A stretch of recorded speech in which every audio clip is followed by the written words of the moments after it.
There's no going back. I hit the button now. Here I did it. So here we are.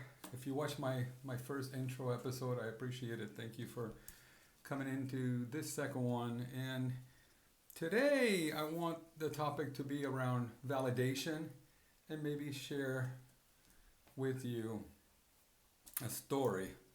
And I'll tell you a little bit about the story to try to keep you in suspense. The story is to explain to you and maybe put out loud out there why I hate guns, and it's very personal for me, and I'll tell you all about that. But in this process, and I'm going to call this in this creative endeavor to sit down in front of this camera and talk to you um, as if you're there, it's something that I'm still wrestling with in my mind. I really, really wish you were there, and I really wish we were sitting around a table or around a fireplace or around a fire pit, just having these discussions, because for me, deep conversation is meaningful. Um, the older I've gotten, the less need I have for superficial conversation. I really enjoy deep and meaningful conversation, and something that's from the heart as much as it is from the mind. And I like to connect the two and start a dialogue. So that's kind of what I'm trying to bring to these moments that I shared with you in my first episode, that are primarily for my kids, and for my kids to know why their dad is the way that he is, and why he did some of the things that he did, and why has their dad been so hard on himself for so long. And that's the one thing I'm working really hard right now at changing. It's just not being so hard on myself. If you've ever been hard on yourself, you might have an idea of what I'm talking about. I also believe that the better I am to myself, the better I'm going to be for others, primarily my loved ones. You know, a lot of times we put on, I'm the most guilty of this, we put on this exterior facade for the people we don't know, but we save our good stuff for the ones that we love the most. And by our good stuff, I think you know what I mean. I'm being sarcastic. I just mean, you know, that angry self, that not compassionate self, and that's what we show the people around us, which is what we don't want the people that we're in transactions with to see. We don't want those people to see that person. We want those people to see the polished version of that person. So before I get into the topic of why I hate guns, I want to talk about the word validation. And I was asking myself, why am I doing this? And am I altruistic in doing this? Am I really trying to help others? Am I trying to do something that does not require for me to get validation? I honestly cannot be honest, or I'm not being honest if I say that I don't need validation, or that I'm doing this for no validation. Where does the need for validation come from? I've recently dug a little deeper into that topic, and I realize now that growing up, I clearly didn't get the validation required, not to need validation in my adulthood. And there's a void there that has never been filled. I have used validation, I have used the need for validation as fuel to show me the way, to show me the path.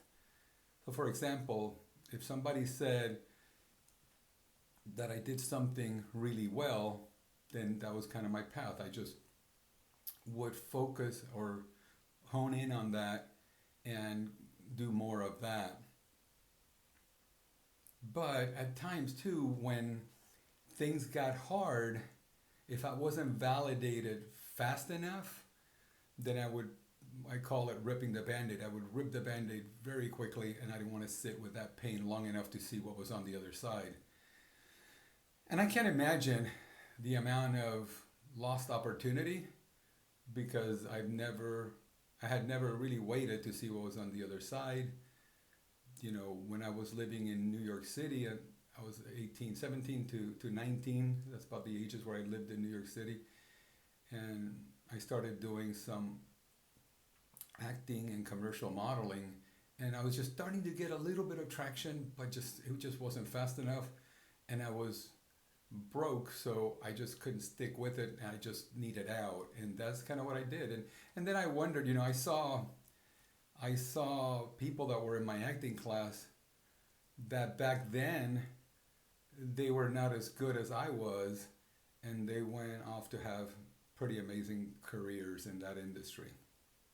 Now, I certainly don't regret not being part of that industry because knowing what I know now, uh, for a lot of people, that's not as fulfilling. Fame and fortune in that regard is not as fulfilling as it's cracked up to be. So I'm actually grateful that I didn't get the validation to keep me in that industry long enough to find out what was on the other side. I don't think it would have been good for me, and I don't think I was mature enough to handle that type of pressure. So I find myself grateful. But I have used that need for validation as a way to navigate and survive. What I'm trying to figure out now is how do I surrender validation or the need for validation? How do I surrender that and just let things be? For example, I put out the podcast that I did a day or two ago, and I've had some people reach out to me and congratulate me for putting it out and expressing that they like the project, that they're going to tune in and they're going to listen to what I have to say about this, which leads me to think that people are probably going through similar things and doing something that shows taking a first step might be something that motivates them to taking a first step, and however that is. But I must admit that getting some validation for doing this does encourage me to do it more. So why am I at odds with validation? I don't know. I think for a lot of reasons. I think those close to me know that I like appreciation. Sometimes it feels like I need to be appreciated. And it makes things seem transactional. So if I do something for you, I expect a thank you, or I expect a good job, or I expect something like this. And that's where I think I fall short, that I expect it. So it makes relationships transactional. They kind of makes the relationships tit for tat. You know, you're trying to I call it keeping score. You know, somebody says something nice for me, I'm going to make sure I do something nice for them. I just have to. I can't stay indebted. I just have to pay it back. But then the counterattack to that is that I expect that in return. That if I do something nice for you, when the time comes, I want you to do something nice for me. And that's where my lack of maturity, I believe, and growth opportunity comes in. I have a growth opportunity in that not expecting something in return. They're truly getting to a place where I'm doing something without expectation. I'm also learning that if I do get the validation, that's not necessarily a bad thing, and that I should be able to accept that, and I should see that as a step in the right direction. You know, in a world of reviews now, there's nothing worse for us sensitive types to get a bad review. I'm also nervous about that. I'm also nervous about there will be a day that if I do this for long enough, somebody will write something mean, something hurtful. People are just people, and they do what they do, and we do what we do to make ourselves feel better about what we do, and we all have these faults, and we just do what we do. So I have to figure out how to insulate myself from that, and protect my heart, which is more fragile than I let on. But the last thing I wrote down is, how do I surrender? How do I surrender the need for validation? And I don't think that's something that I can turn off the switch to. I think that is something that I'm just very aware of. It has ruined relationships for me in the past. Relationships that are some of them are healing and mending, some of them haven't come back, and it's been something that I'm just ready to own, and I'm ready to work through, especially if the folks I've hurt give me an opportunity. So there is my piece on validation while I have a sip of my cold herbal tea, because it's too hot in here to have hot herbal tea even though it's cold outside. So let's talk about guns. Why do I hate guns? Well, I didn't always hate guns. First time I had anything to do with a gun was knowing that my dad, when I was a little kid, would carry a gun. And as a kid, you see guns, the cowboys and Indians in the movies shooting each other and doing that type of thing, and you would watch police officers and the good guys and the bad guys, and guns were something that, as a little boy, you played with guns, and you played all those roles. I was a real fan of G.I. Joe and military dolls when I was a little boy. And the first time I had an experience with a real gun was just, I hate saying this because it opens into some of my trauma and some of my experiences, but I'm just going to go ahead and say it. The first time that I saw a gun come out, it was my dad gets into a confrontation with somebody. I must have been 5 years old. We were in Puerto Rico, and my dad is the kind of guy that he can physically intimidate anybody. He was 6'3", probably 230-pound guy, and super strong and super confident. And he can physically intimidate somebody, but he did not mind, as I saw that day, when he got into an altercation at a stop sign with somebody.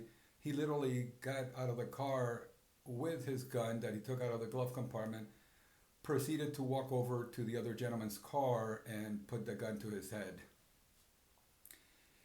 And I remember seeing that, and the fear I felt, because I've seen what guns can do, the fear that I felt when that happened.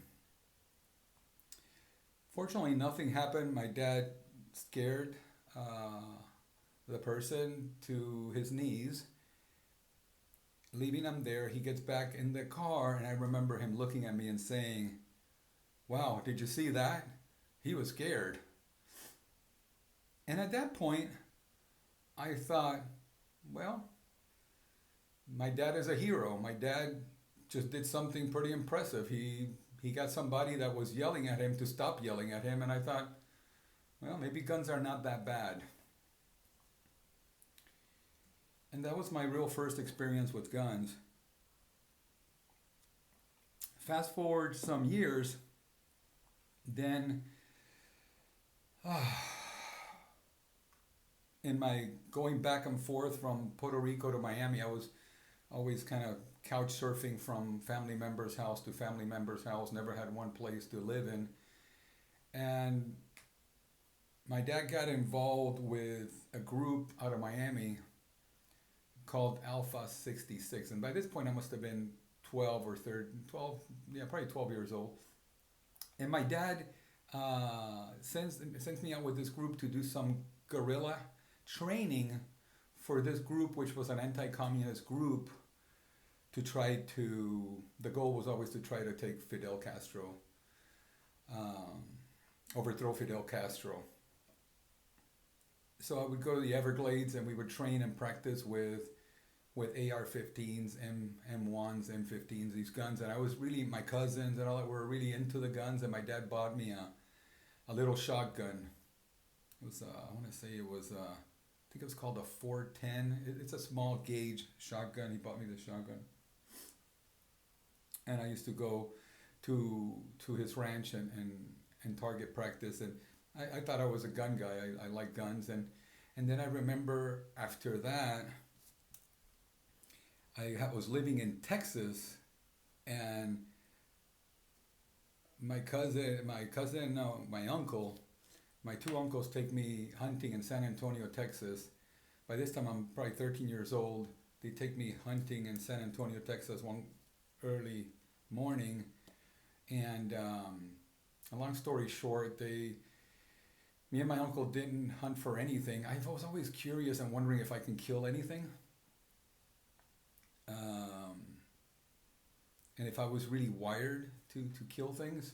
But because I was with them, I definitely didn't want to show them that I was a wimp, so I better step up and better do the manly thing. So I just sat there holding a rifle, waiting for a deer to come by, which never did. However, two of the hunters, one of them being my other uncle, shot a deer from the street and came over to our camp to tell us that they had gotten a deer and that we better go. We not only got that deer and headed off, but the police shortly thereafter pulled us over, made us gut and skin that deer on the side of the road, and put us all in a jail cell until my aunt came over from Houston, drove all the way from Houston to San Antonio to bring over a check to post bail for all of us. Me as a minor behind bars didn't seem appropriate, but in Texas they just went ahead and put me behind bars with all of them. And while the check cleared, they held all the guns. They confiscated all the guns until the check cleared, but they did let us go within that day. So that was sort of my second, third experience with guns.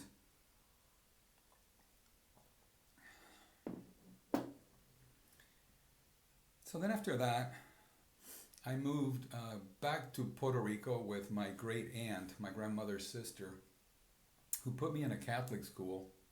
This was one of about anywhere, I went to probably between 15 and 20 schools in the 10 years I went to school. I dropped out of school in first semester of the 10th grade. So in barely 10 years of schools, I went to 10 or 15 schools. So I was very much a rolling stone. And my aunt, I bothered her enough to buy me a BB gun. I wanted a BB gun. She buys me this BB gun.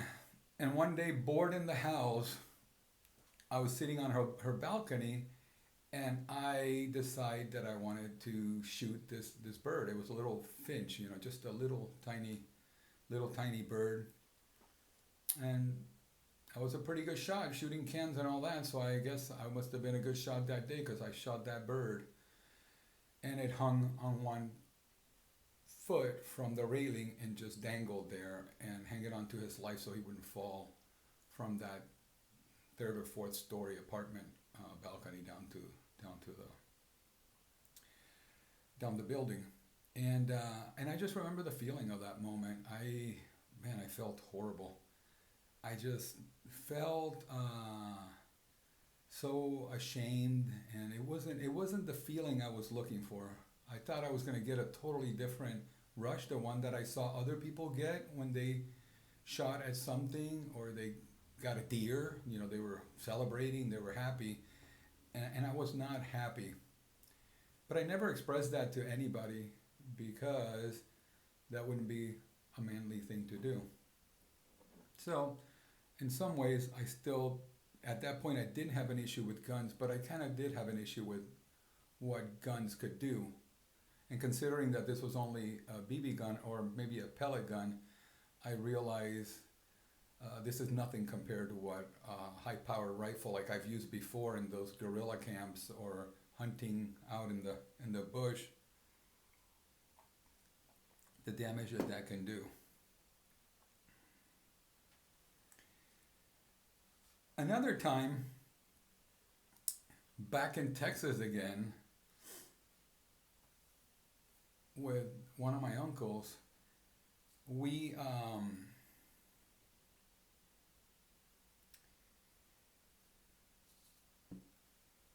we went and visited. We went and visited a sort of like a junkyard, like a parts. It was somebody's house, but he had a lot of like parts, car parts, truck parts, heavy equipment parts, and it was an older gentleman with another older gentleman. They were sitting under the tree just talking. But when we walked up to them and they picked up that my uncle had an accent, at this point they realized that we were not of the same race. And these were very white people in Houston, little town called Katy, Texas. And my uncle asked the gentleman if he had this part, and the gentleman proceeded with foul language, get off my effing property, what are you doing here, you wetback, and just started like that. And my uncle, instead of just leaving the scene and just letting that go, proceeds to go to his truck, pull a machine gun out of the back of the seat. You know, pulls the seat forward, and there's a machine gun there. He brings the machine gun out, and he comes back to the front of the property and aims it at the older gentleman, just asking and pleading the older gentleman to walk out, because my uncle, what he thought he knew is that if he killed him on the property, he would be liable. But if the older gentleman stepped outside of his property and it happened outside, it would be different for some reason. I think my uncle thought that. I don't know anything about those laws.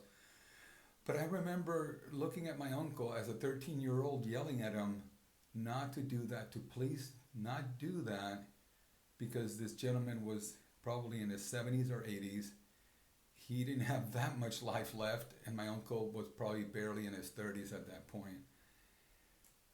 And finally, my uncle backed off and let that go.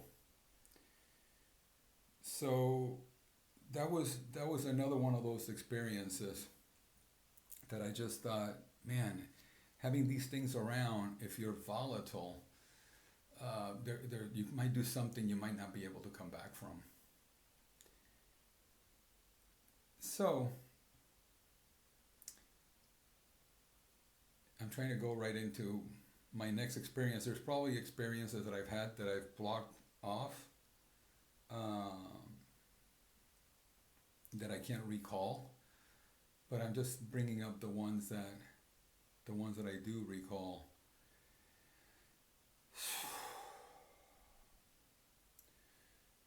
So remember that shotgun that my dad had given me, that little shotgun?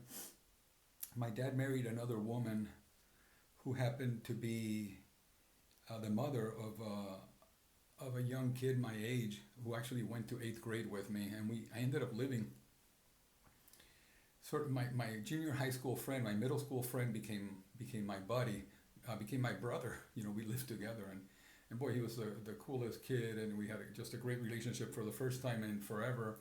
I felt like I had a family again. You know, he had a sister, and it was his mom, the 2 kids, and then my dad and 2 of us, my brother and I, even though there's many more of us than just my brother and I now, but back then it was just my brother and I. And we moved in, and we kind of were like the Brady Bunch, and it just felt really, really good. But Alex and I would always find ways to get into trouble. As 2, at this point we're probably 15 years old, and we decided let's saw off the shotgun so then we can conceal it. Let's saw it off. Let's cut the what do you call it, the barrel down to a short size, and let's cut the shoulder piece, whatever you call it, the butt you call it, and it ended up being about 14 inches, 15 inches long, and it was very small. And I'll never forget, I used to conceal that thing. When I started driving, I would keep it in my car, living in Miami. And I remember one time when I ended up living in my car, I would go and fall asleep by the airport because I always felt by the airport there's always other cars and there's like couples going there to kiss and make out and all that stuff. So I thought, well, as long as there's other cars around, I'll be safe. But I would sleep with that gun between my legs while I was sleeping. And I'll never forget how one time this flashlight hits my window, probably 2, 3 o'clock in the morning. There was nobody in sight.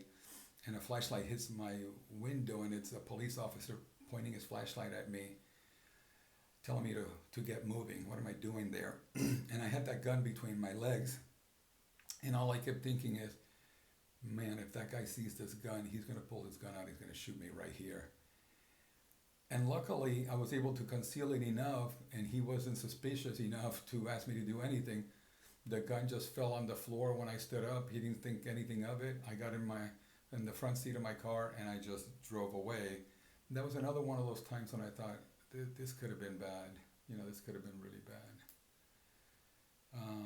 That wasn't the last time that happened. I was another time driving with my cousin Ray, and we got pulled over. And I was driving the car, and when a police officer asked us to take out the registration and the insurance of that car, a gun literally fell to the floor, and that was a handgun, and the police officer didn't see it. So again, another one of those times where we just dodged a major bullet. Literally. So this just kept happening, and in my mind these things started to stack. Like this is crazy, but I still didn't think anything of it. I still believed that a gun was a good thing, and a gun was there to protect me and save my life. And at this point, in some ways, I would have I gave it the credit that it did save my life because I was still alive.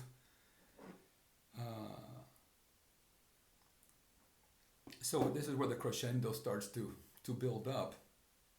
Then I started always having a gun on me, and I was dating this girl. By this time, I know I had a driver's license, so I was already 16, and I was dating this girl, and we would have all these fights and break up and get back together, and she'd have another boyfriend, and that boyfriend would get jealous. I would get jealous, and at that age, a jealous kid with a gun is not a good idea.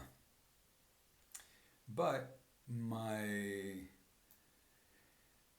dad, we were living in this tiny little studio apartment in Central Florida, southwest area of Central Florida, and my dad comes to the little back room on that studio and says, hey, there's some guys at the door looking for you. But I think one of them had a gun in the back seat of the car. My dad says, I think I can see something. I think one of them has a gun. So I just ran to the closet, and it was like a light switch. And it's what I had learned from my dad and from my uncle and those experiences is instead of, how we have a fight or flight, good, bad, or indifferent, I would always be my go-to was to fight. It was either to throw the first punch or to mitigate any situation by being the first one to react. So I grabbed the gun from the closet, and I loaded it.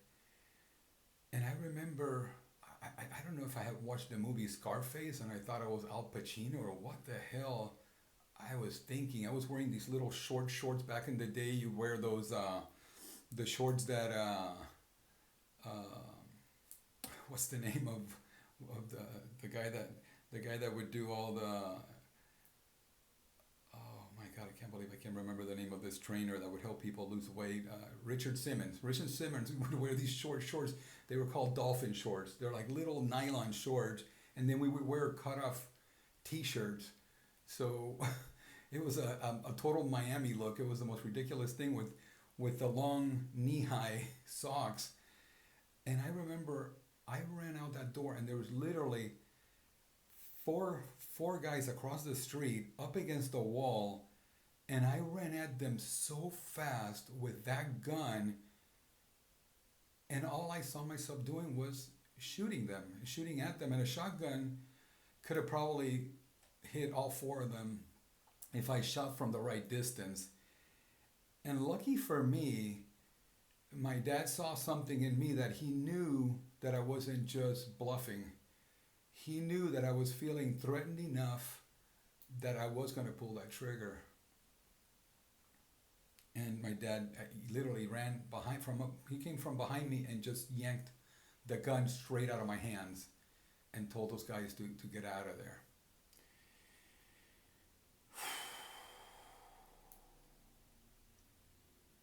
Those are the times that one second difference or a fraction of a second could have changed my life forever, could have changed their lives forever, and all over just stupidity and jealousy and puppy love and all those things, So this is still building up, and this is kind of where I was at the point thinking, am I too reactive to have a gun? Am I just too reactive to have a gun? So I went, a long time without a gun after that. I moved to a lot of different places, lived in different cities, dropped out of school, started working, this and that. So I kind of left the gun thing behind. And didn't think much of it, even though I had jobs that probably required that I'd have a gun.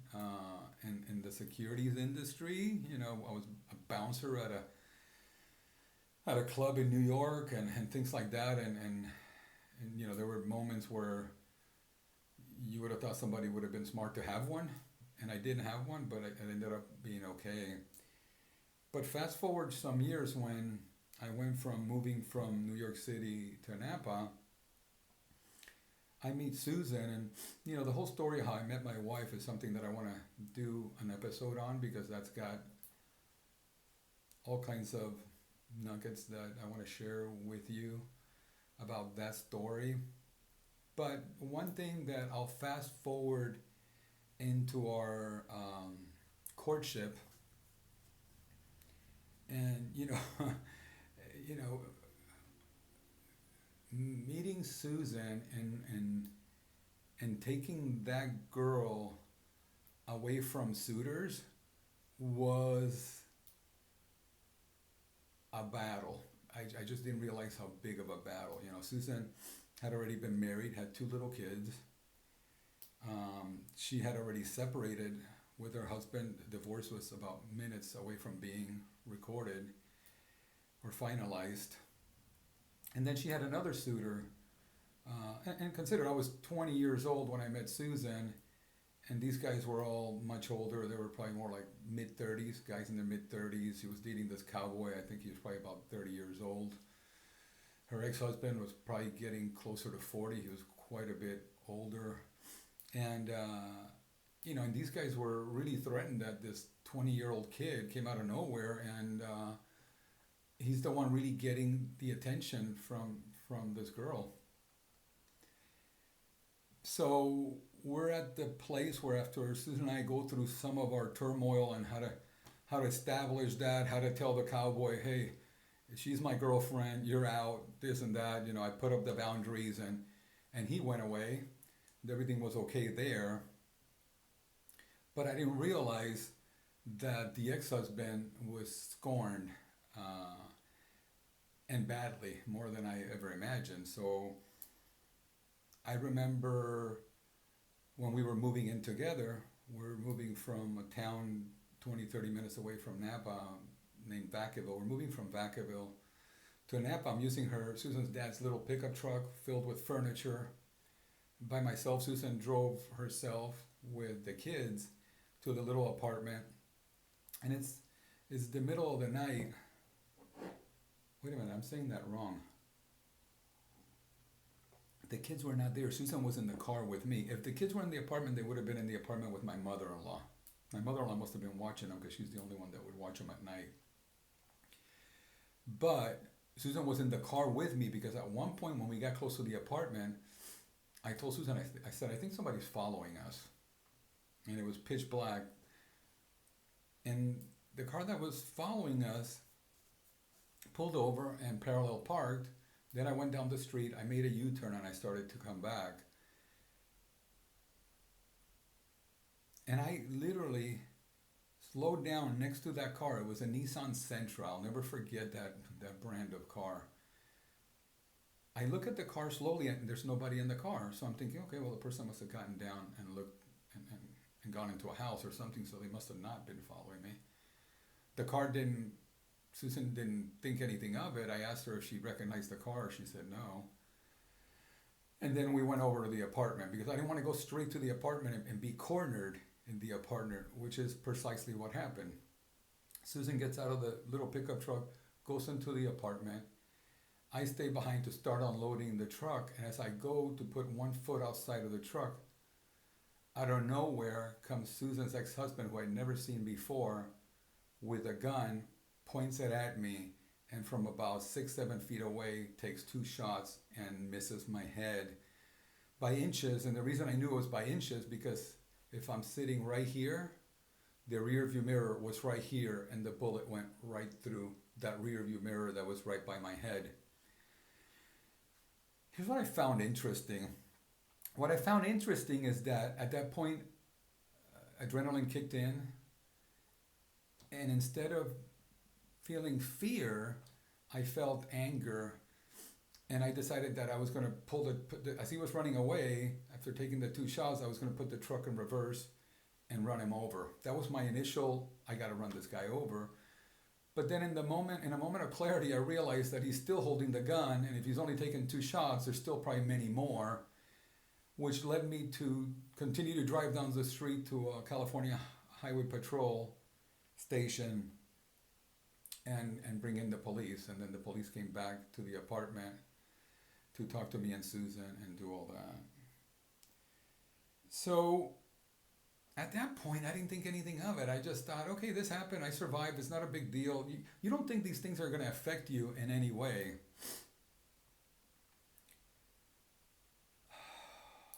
Well, fast forward, a few days,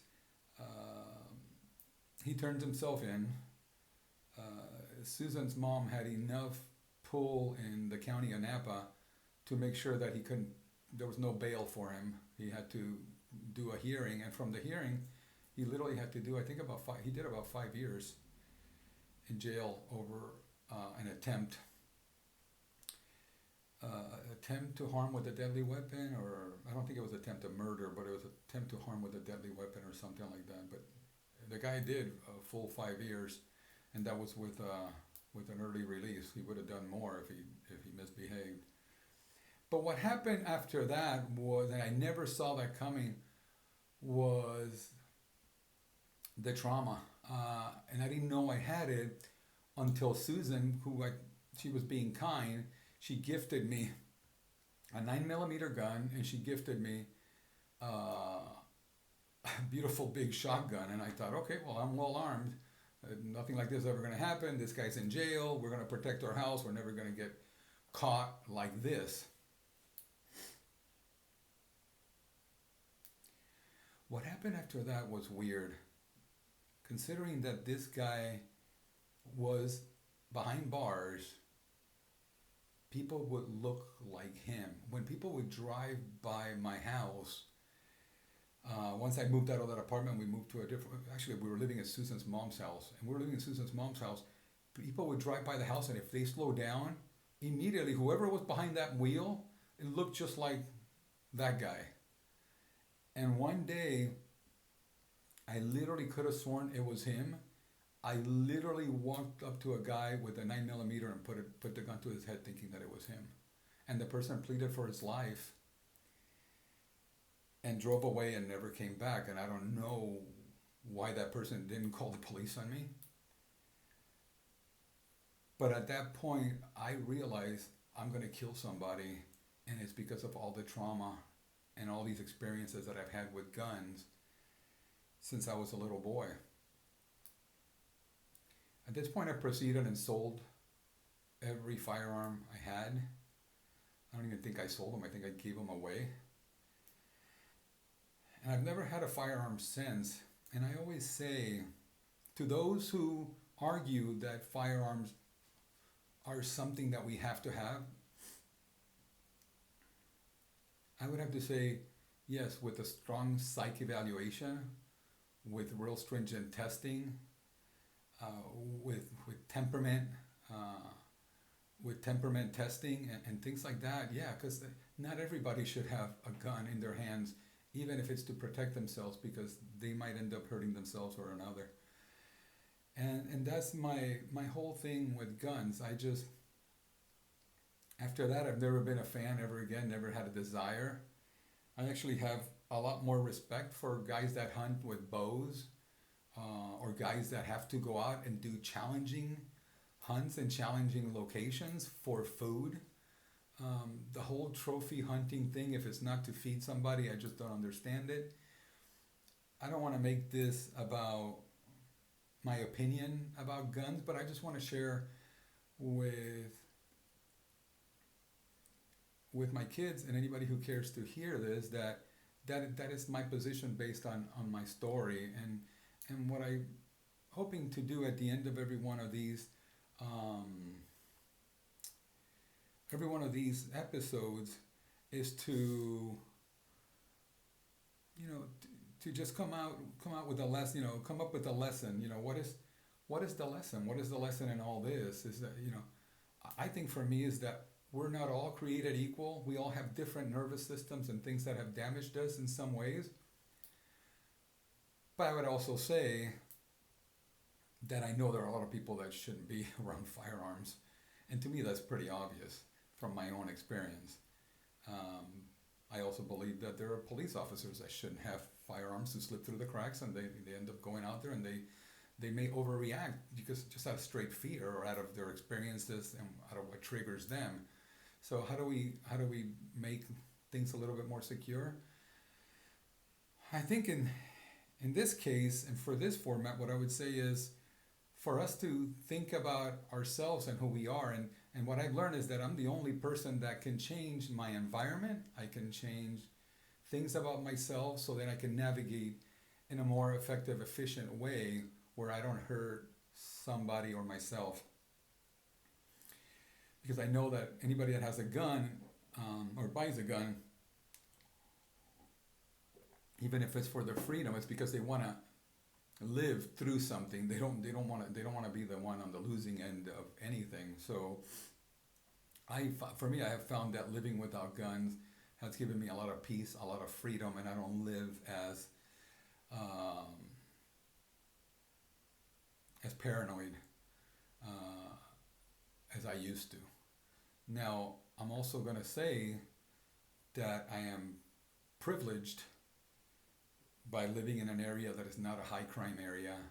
I'm privileged by, and I'm not gonna, and for that I won't apologize. I will not apologize. I will say that I have worked very hard to live in an area that is not a high crime area. That I understand that, because I have lived in very poor areas, that there are areas that, man, if you don't consider having something, you stand to lose a lot. And you have to navigate that in your own way. But I still believe that how we carry ourselves and words mean much more than carrying a gun.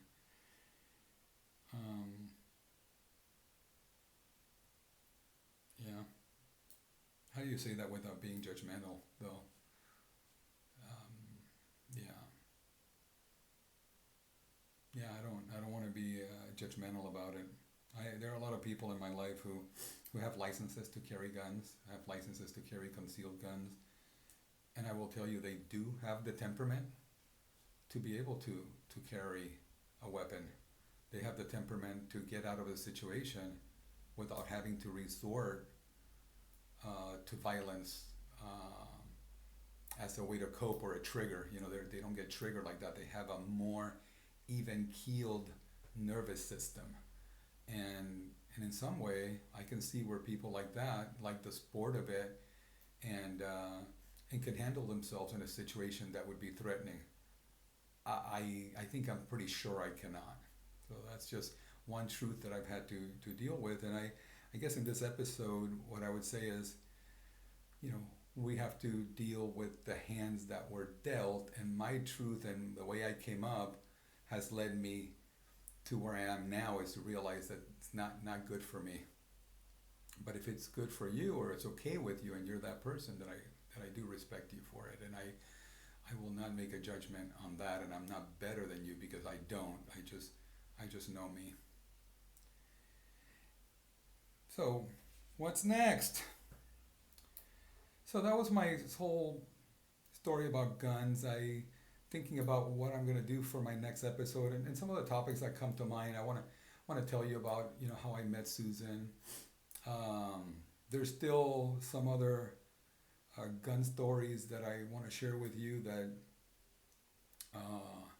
not with relatives of mine, fortunately, but stories that have led to death and murder, that I have been very close to, and that's to do with guns and drug dealings and things like that I've been peripherally involved in, that I just want to talk to you about that and tell you about those stories. I also want to talk about the many moves and the many places. I want to talk about the many jobs, the many businesses that I've started. I want to talk to you a little bit about that, and what twists and turns those have taken.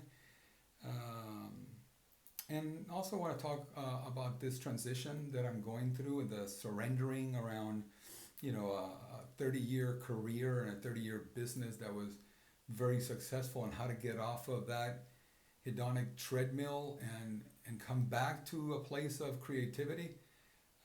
It's not easy at all, and hence why I'm doing more of the creative things that are not transactional and not for money. And I am doing some volunteer work that I'm enjoying right now, but I'm still navigating that and realizing, you know, where do I fit in all that? And yeah, I'm curious. I'm still very, very curious. Looking forward to a trip to Maui. I'm going to be taking next week. I'm going to go to Maui solo, and as a way to, somebody said the other day, oh, you go to Maui by yourself, that's like, what did they say? They say, that's just your way to escape. No, for me, escape is staying.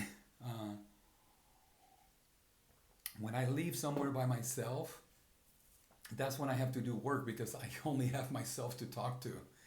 And that's the scariest place for me to walk into. That's the one that takes the most courage, is for me to go by myself.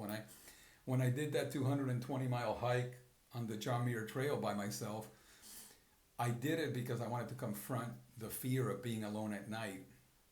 It wasn't to escape. It was to face some facts and some fears. And that's what I'll be doing in Maui. But I am looking forward to, the one thing I am really looking forward to is warmer weather, because it started to rain here and it started to get cold in Northern California. So I'm looking forward to some sunny sunshine out there. So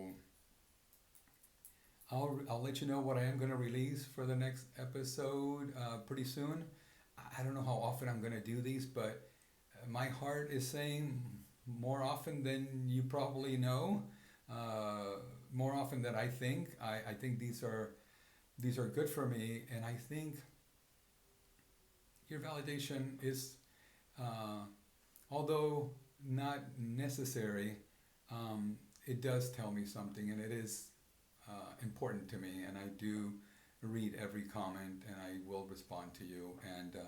And hopefully this is just a way to build community of people that are going through similar things, or people that know people who are going through similar things. And if any of these things can help you, then it's a win-win, and then I'm doing the right thing.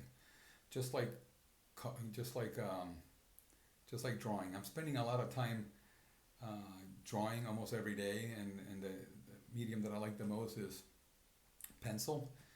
And my favorite way to draw is while listening to piano. And I literally involve almost my entire body when I'm drawing, and it's quite euphoric and a beautiful display of movement and contact with the paper. So I'm able to do things now that I've never been able to do, and to quiet the mind. And I'm looking for more of that. I'm trying to meditate more often. I'm trying to pray every day, something that I never did before. So I'm definitely asking, God is who I use as my higher power. If we're going to use language from AA or Al-Anon or any of those methodologies, but I ask God every day for surrender and the courage to surrender, because surrendering takes a lot of courage, not to control everything around you and control situations, control family, control everything. I've lived in a state of trying to control everything for far too long, and that's one thing that I'm, with your help, going to continue to do, and surrender more. And I'm honestly believe that the more I surrender, the more I'm able to clearly see my path. And the less stringent I am, the more I'm able to surrender. And a lot of those things I'm doing with food and all that, some of you know that I've lost over 100 pounds, and a lot of that has come with the surrendering control, surrendering even my environment, because at first I was controlling my environment to such a degree that I almost drove my entire family away. So surrender has become the one word that pretty much encapsulates where I'm headed, and it might be for the rest of my life, because I don't know that I'll ever fully get there, but boy, I sure feel that the things that I have been able to let go of have really helped how I'm feeling. And if that's something that can serve you well, maybe that's something you can consider. So I hope you're doing well, and I look forward to seeing you again. If you stayed this far, you're a trooper. Thank you. And see you soon. Bye.